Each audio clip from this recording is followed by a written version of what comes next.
नमस्कार साथियों, आज डिस्कस करेंगे हम हॉर्मुज़ समुद्री मार्ग के बारे में। ठीक है, जिसको हाल ही में बंद कर दिया गया है इस युद्ध की वजह से। तो इससे तेल संकट पर गहरा असर पड़ रहा है। तेल आपूर्ति और सोना की कीमतों पर असर पड़ेगा और बाहर पर भी इसकी तपिश देखने को मिलेगी। वैश्विक आपूर्ति श्रृंखला हो रही प्रभावित। ठीक है, ये स्टेट ऑफ हॉर्मुज़ कितना इंपॉर्टेंट होता है इसको हम जानेंगे और इसकी स्थिति कहाँ पर वो भी बताएंगे। ये बहुत ही इंपॉर्टेंट वीडियो होने वाला है। इस वीडियो को अंत तक देखिएगा और चैनल पर पहली बार आए लाइक सब्सक्राइब शेयर कीजिएगा, क्योंकि इस वीडियो से आपको बहुत ही जानकारी मिलने वाली है। चलिए आइए जानते हैं वो कौन सी जानकारी है। तो ईरान ने आधिकारिक तौर पर हॉर्मुज़ जो जलडमरू मध्य है उसको बंद कर दिया है। अब जलडमरू मध्य दुनिया का सबसे महत्वपूर्ण, क्योंकि यह जलडमरू मध्य जो होता है दुनिया का सबसे महत्वपूर्ण तेल निर्यात मार्ग है।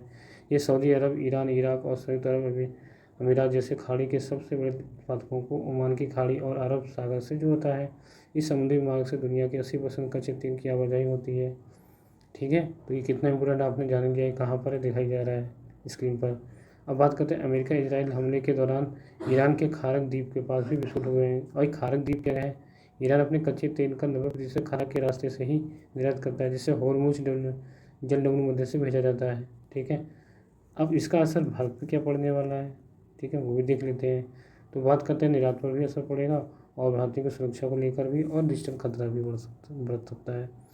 बात करते हैं डिजिटल खतरे की, तो लाल सागर व फारस की खाड़ी में समुद्र के नीचे से गुजरने वाली इंटरनेट केबल भारत को यूरोप और अमेरिका से जोड़ती है।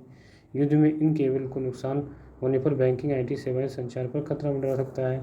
वहीं भारतीयों की सुरक्षा की बात करें तो खाड़ी देशों में रहने वाले 89 लाख प्रवासी भारतीय विदेशी आय का मुख्य स्रोत है। इनकी सुरक्षा और जरूरत पर निकासी सरकार के लिए चुनौती होगी।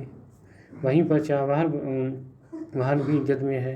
भारत की चाबहार बंदर परियोजना अब सीधे युद्ध की जद में है। अस्थिरता में अरबों डॉलर निवेश और व्यापारिक संपर्क योजनाओं पर असर तय है।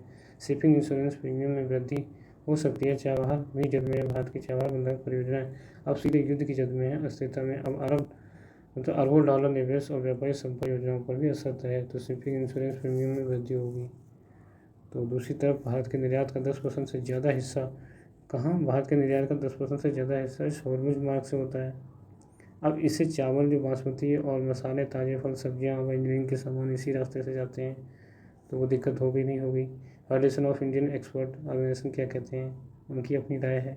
ठीक है, और बहुत इम्पोर्टेंट है। अब इन सब चीज़ों की वजह से क्या है, सप्लाई बाधित हो रही है। और आई होप आपको वीडियो अच्छी लगी। मिलते हैं किसी नेक्स्ट वीडियो में। लाइक एंड सब्सक्राइब ना करना भूलिए। ठीक है, मिलते हैं।